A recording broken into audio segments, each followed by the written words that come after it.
Pemirsa, pelaksanaan pemilu yang mencakup Pileg dan Pilpres dinilai terlalu panjang, yaitu memakan waktu hingga 25 bulan. Panjangnya waktu pelaksanaan pemilu ini membuat anggaran pelaksanaan pemilu membengkak dan diperkirakan bakal membutuhkan dana sebesar 140 triliun rupiah. Selain itu, di masa pandemi pelaksanaan pemilu yang panjang dikhawatirkan bakal memicu terjadinya kerumunan yang terus-menerus dalam rentang waktu tersebut.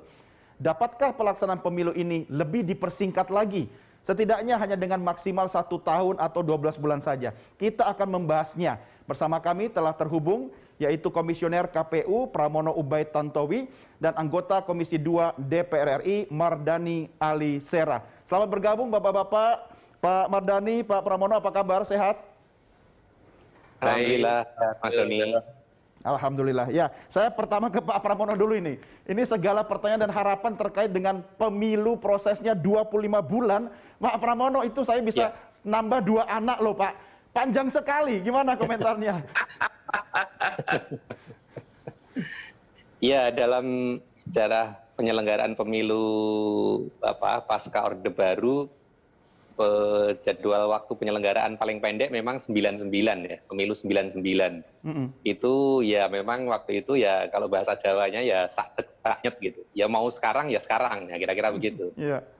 Jadi antara reformasi sampai penyelenggaraan pemilu itu waktunya sangat pendek sekali. Tetapi setelah itu tahapan pemilu memang diatur agak panjang. Kalau kita bandingkan yang paling dekat saja 2019 yang lalu itu kan dimulainya 20 bulan sebelum hari H. Lalu 2014 itu dimulainya 22 bulan sebelum hari H. Jadi untuk 2024 kita memang mengajukan 25 bulan itu mempertimbangkan satu, kita tahu bahwa undang-undang pemilu kita tidak berubah. Sehingga kita tahu beban penyelenggaraan untuk pemilu 2024 seperti apa. Karena itu kita tentu ingin mempersiapkannya lebih baik, mempersiapkan lebih dini, tidak mepet-mepet lah kira-kira begitu. Lalu yang kedua, jadi selain soal persiapan yang lebih baik, yang kedua memang di undang-undang kita ada beberapa ketentuan yang membatasi waktu, gitu. Misalnya di pasal 176 itu ada yang mengatur misalnya pendaftaran partai politik dimulai sekurang-kurangnya 18 bulan sebelum hari H misalnya. Jadi untuk pendaftaran partai politik sudah diatur misalnya 1,5 tahun sebelum hari H. Misalnya soal dimulainya penyusunan DPT itu dimulai dari penyerahan data kependudukan oleh Kementerian Dalam Negeri ke KPU, itu dihitung data kependudukan itu harus sudah tersedia dan diserahkan oleh Mendagri ke KPU paling lambat 16 bulan sebelum hari H misalnya. Jadi memang di undang-undang kita ada beberapa klausul yang itu tidak bisa lagi dikurangi gitu. Jadi KPU betul-betul di situ hanya melaksanakan apa yang tertera di undang-undang. Artinya ini KPU melaksanakan amanat undang-undang yang memang undang-undangnya belum diubah, belum diapa-apain ya Pak Pramono ya. Nah kalau begitu yang harus tanggung jawab Pak Mardani nih. Pak Mardani 25 bulan itu panjang banget Pak. Tidak semua orang suka yang panjang-panjang. Kalau panjang rezeki, panjang umur tentu kita suka Pak. 25 bulan Pak Mardani, nggak bisa diperpendek Pak. Makasih Don, ini perbincangan yang menarik dan saya memahami posisi teman-teman penyelenggara pemilu ya, teman-teman KPU khususnya ya.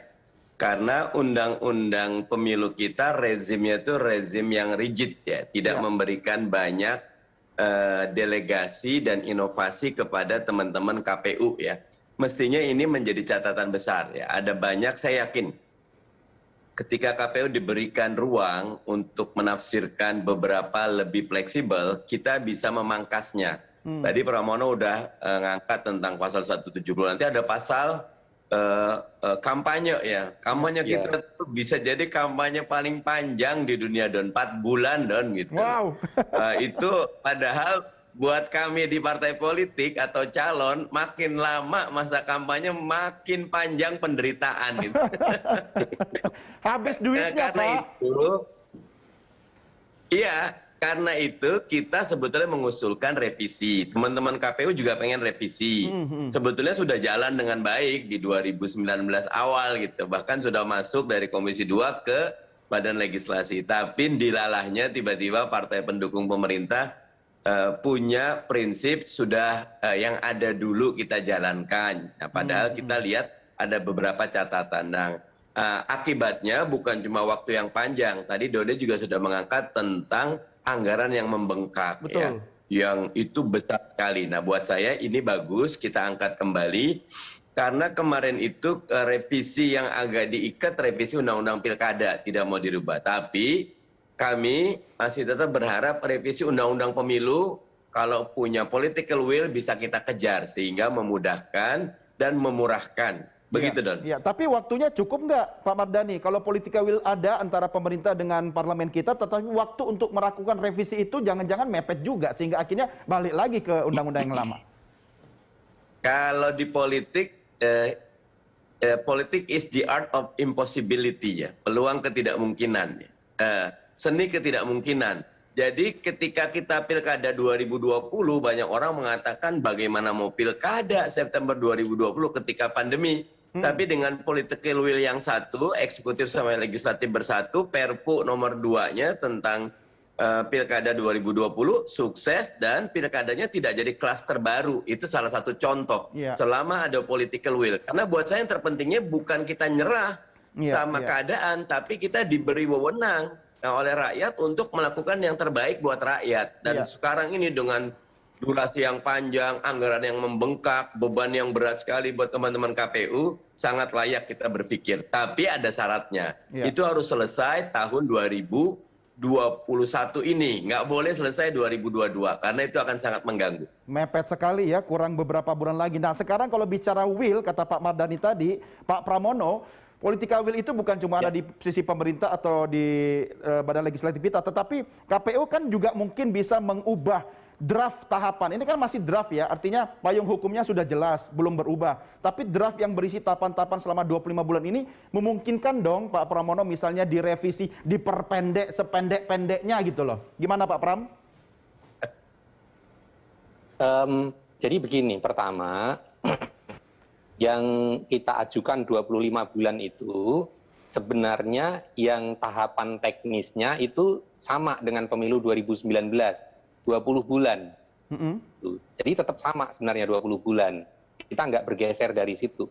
Kita minta tambahan 5 bulan itu betul-betul untuk satu, mempersiapkan regulasi-regulasinya. Jangan sampai nanti nyusun regulasinya pas tahapannya sudah mau nyampe gitu.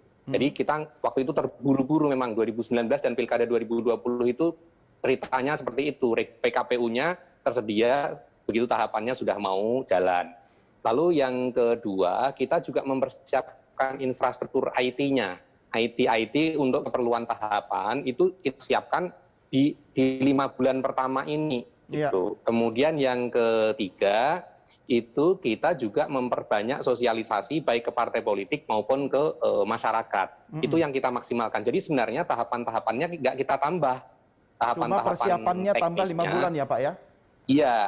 Nah itu betul-betul hanya internal KPU saja. Itu tidak berimplikasi anggaran yang cukup banyak. Pertanyaan penting dari 5 bulan tahapan tambahan persiapan KPU itu kan urusan dapurnya KPU, Pak Pram. Bisa nggak misalnya urusan dapurnya KPU itu mengikut anggaran rutin KPU saja, nggak usah dimasukkan ke anggaran tambahan 5 bulan gitu, Pak Pram?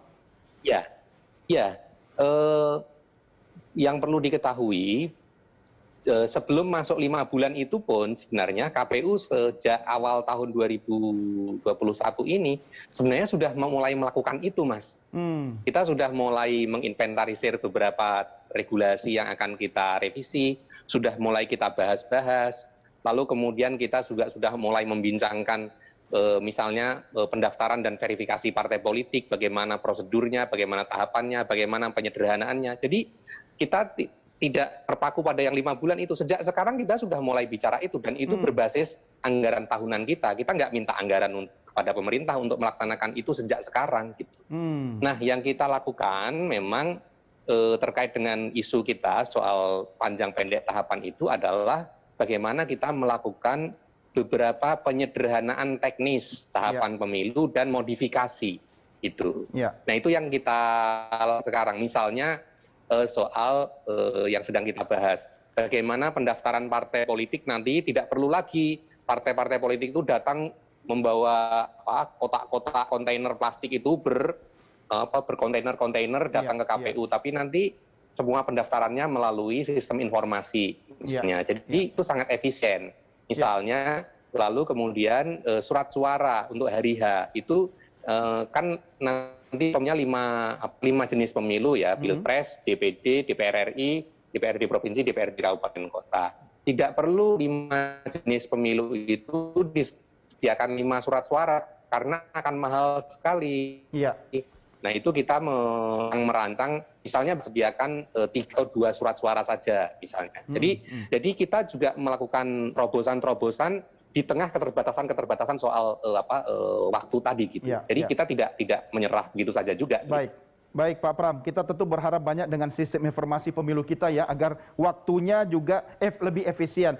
Bapak-bapak sekalian, kita rehat sejenak, kita lanjutkan diskusi kita di segmen berikutnya. Pemirsa, kami segera kembali.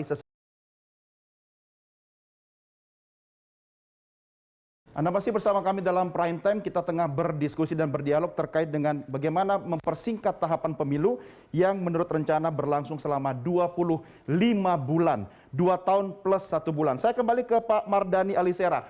Pak Mardhani, saya tahu Bapak kan sangat kritis, sering juga dibahas di programnya Pak Mardhani Indonesia Leaders Talk tuh. Nah, kali ini saya butuh dukungan Pak Mardhani, karena kalau nanti masih COVID berlangsung Pak, jangan sampai ada klaster pemilu Pak Mardhani. Apa yang bisa dilakukan oleh parlemen kita untuk bersama-sama mendukung pemilu harus jalan. Tetapi kalau 25 bulan, kepanjangan Pak Mardhani.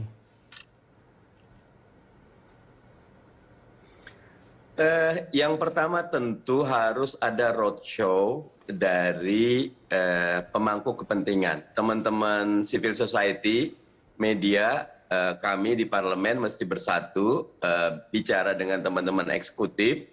Ayo, kita bisa kok. Tadi Mas Pram udah mengangkat pemilu paling pendek itu persiapannya tahun 99. Tapi kita bisa melihat pemilu tahun 99 itu di antara pemilu paling demokratis ya. Karena memang suasana batinnya masyarakat ketika itu lagi semangat sekali gitu kan. Sehingga buat saya, waktu 3 bulan itu bukan waktu yang panjang, tapi juga bukan waktu yang pendek. Kita tinggal memberikan beberapa wewenang kepada KPU. Teman-teman KPU mampu, saya yakin, merancang 1,5 tahun cukup itu. Tetapi memang ada beberapa contohnya. Satu pekerjaan besar di teman-teman KPU itu namanya coklit ya, pencocokan dan penelitian. Yaitu ini, Don, ini hampir seperti sensus lagi gitu loh. Setiap pemilih yang masuk DP4, daftar potensial penduduk pemilu itu, potensi pemilu, itu dicek lagi satu-satu. Padahal kita sudah punya IKTP. IKTP kita tinggal diaudit oleh pihak yang independen, itu bisa dijadikan dasar untuk DPS dan DPT. Tapi ini itu kalau dilihat lagi anggarannya bisa sampai ratusan miliar karena semua orang bekerja untuk ngetuk pintu ngecek betul gak yang di sini masuk ke dalam daftar potensi pemilih gitu kan. Yang kedua tadi masa kampanye yang tadi 4 bulan. Di era sosial media orang nggak mau lagi datang ke lapangan kok Don. Mereka cukup dengan sosial media. Kita makin cerdas kok masyarakat kita. Pendekin 1 bulan kampanye juga boleh kok. Sehingga dengan berbagai. Tapi syaratnya memang revisi undang-undang pemilu. Tanpa revisi itu rigid diatur. KPU nanti melanggar pemilu gitu. Gitu Don. Nah, ini memang sangat rigid dan pintu bagi KPU untuk melakukan kreativitas di luar itu kan bisa jadi malah menimbulkan masalah. Saya khawatir Pak Pramono, KPU juga takut melakukan improvisasi. Takutnya nanti malah dipanggil Pak Mardhani juga untuk menjelaskan kenapa tidak sesuai undang-undang gitu kan. Tapi Pak Pram, dengan sistem informasi pemilu yang baik, bukankah bisa mengurangi perkumpulan massa orang-orang sehingga kita bisa menggunakan teknologi yang memadai untuk walaupun tahapannya pun panjang, tapi mengurangi risiko klaster pemilu, Pak Pram? Ya, itu sebenarnya sudah kita pernah terapkan pada penyelenggaraan Pilkada 2020 kemarin. Misalnya kemarin waktu Pilkada, pendaftaran pasangan calon Pilkada itu kan kalau dulu-dulu kan arak-arakan, ada yang pakai becak rombongan, ada yang naik segala macam, ada yang pakai segala macam lah, pokoknya arak-arakan. Nah kemarin kan pendaftaran itu meskipun ada beberapa pelanggaran ya, tetapi secara umum kan sudah berlangsung dengan cukup baik. Kita atur bagaimana misalnya hanya dua calon bupati, wakil bupati atau gubernur, wakil gubernur, kemudian partai-partai pengusungnya saja. Udah masuk ke kantor KPU, nggak ada yang lain. Lalu kemudian pengundian nomor urut. Pengundian nomor urut biasanya juga rame-rame berkumpul di satu tempat. Kemarin enggak. Pengundian nomor urut hanya dihadiri oleh sedikit orang, lalu disiarkan live streaming misalnya.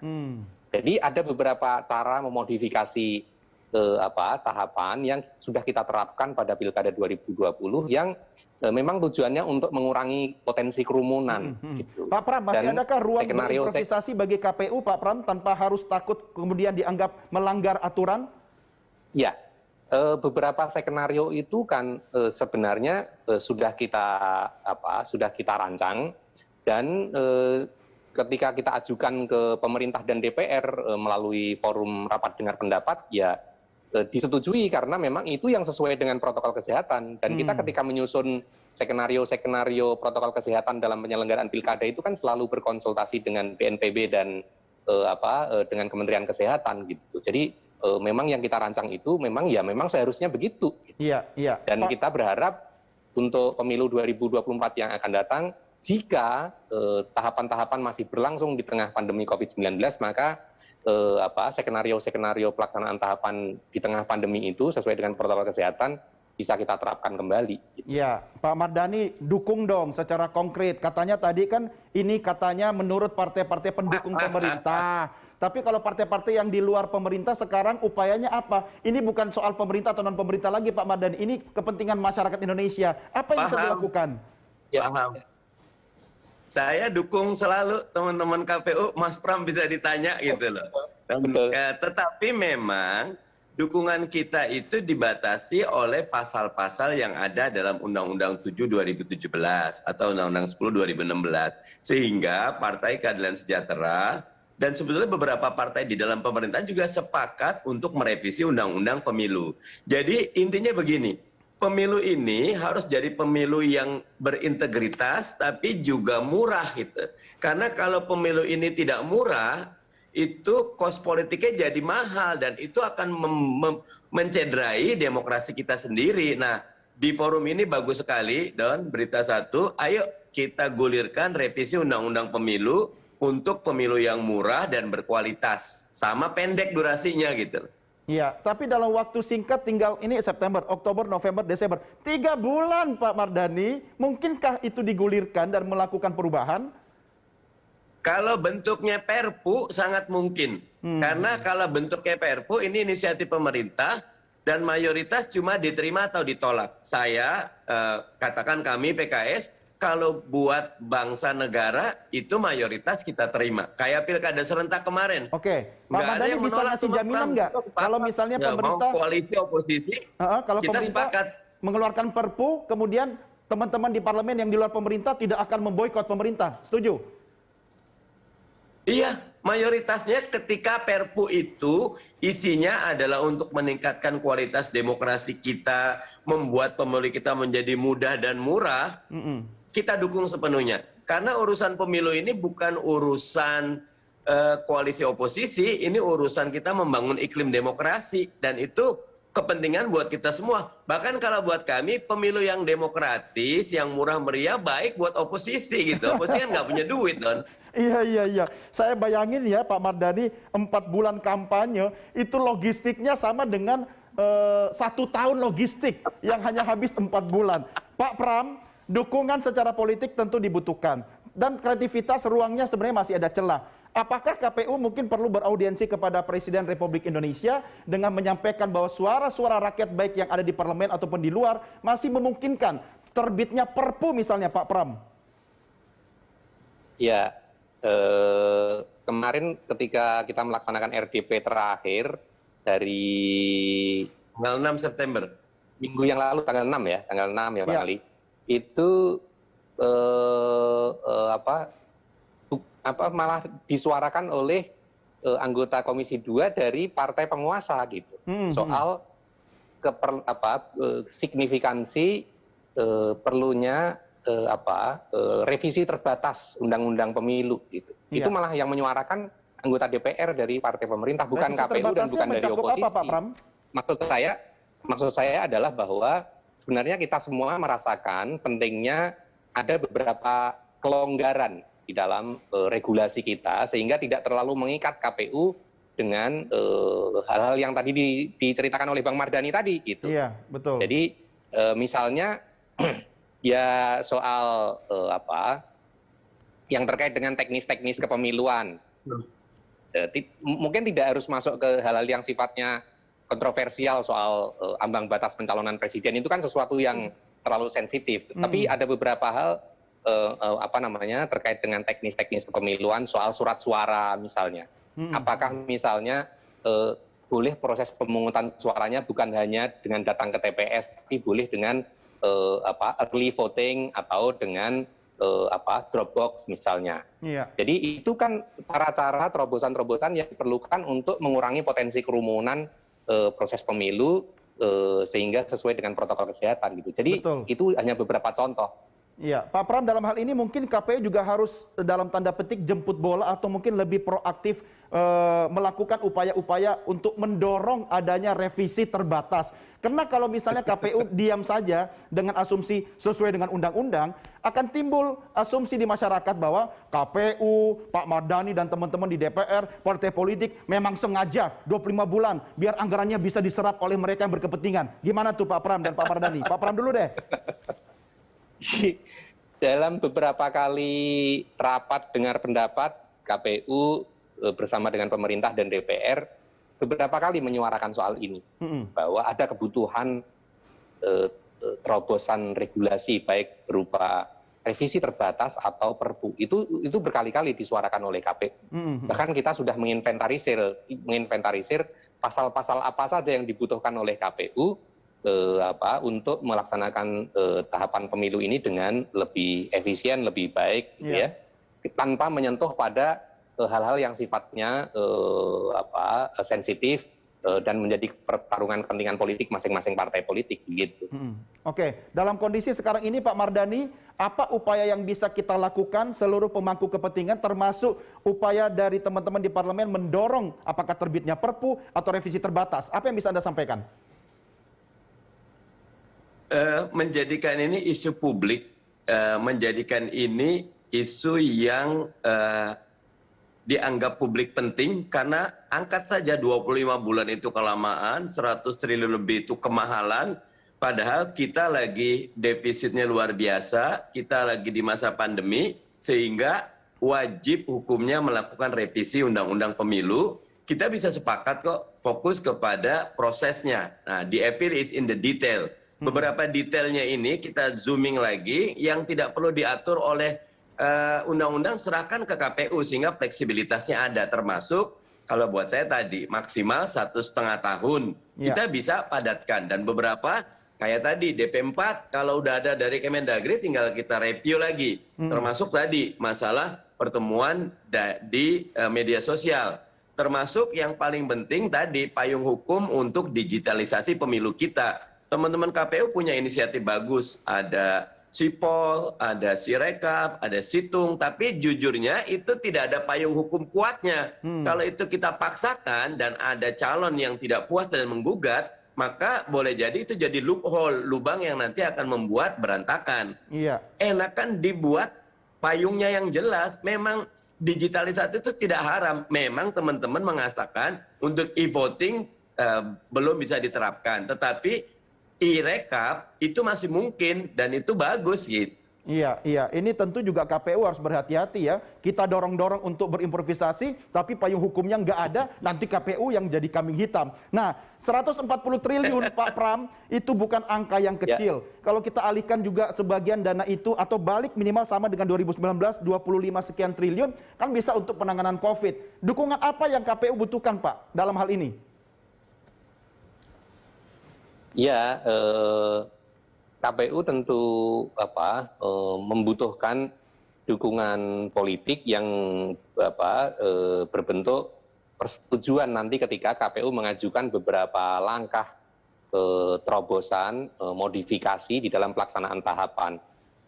Kami kan mengusulkannya kan tiga alternatif. Kalau nggak revisi terbatas Undang-Undang Pemilu dan Pilkada, itu berupa Perpu, Peraturan Pemerintah Pengganti Undang-Undang, atau sekurang-kurangnya nanti ketika dituangkan di dalam peraturan KPU, itu disepakati bersama dan menjadi gentleman agreement di antara para pihak yang itu nanti tidak digugat lagi di pengadilan atau disengketakan di Bawaslu gitu. Jadi itu alternatif-alternatif yang kalau bisa kita dapat maksimalnya revisi undang-undang secara terbatas, tetapi sekurang-kurangnya ketika KPU merumuskan beberapa terobosan itu di peraturan KPU itu bisa disetujui gitu. Pak Pram, kalau tidak ada revisi terbatas dan tidak keluar Perpu, apakah KPU cukup confident dengan mengeluarkan PKPU untuk berimprovisasi? Berani nggak? Selama ini kita menerapkan itu, Mas. Selama ini kita menerapkan itu. Sejak kita meluncurkan isu misalnya mantan napi koruptor pada pemilu 2019, itu di undang-undang nggak ada. Ya. Di undang-undang nggak ada. Kita mengaturnya di peraturan KPU aja. Pokoknya kita jalan terus gitu. Ya. Nggak didukung terserah gitu aja. Pokoknya kita jalan terus. Jadi selama ini kita sudah menerapkan itu, tetapi alangkah lebih baiknya beberapa inisiatif yang sekarang sedang dipikirkan oleh KPU itu mendapatkan dukungan politik sehingga kita bisa memperoleh pelaksanaan pemilu yang efisien, yang lebih nyaman bagi teman-teman peserta pemilu, teman-teman partai politik, dan tadi itu mereka juga akan lebih nggak keluar biaya terlalu banyak lah begitu untuk pemilu 2024. Baik, Pak Pram. Itu. Ya, setuju. Nah, kalau ini waktunya sudah dimulai sekarang, artinya ya kita harus mulai sekarang juga mengedukasi publik masyarakat, masing-masing bagi tugas. Pak Mardhani di parlemen juga berjuang, ya Pak Pram juga di KPU, jangan pernah patah semangat. Pak Mardhani terima kasih, tetap semangat. Pak Pramono terima kasih, tetap semangat dan jangan lupa jaga kesehatan. Sampai jumpa. Baik.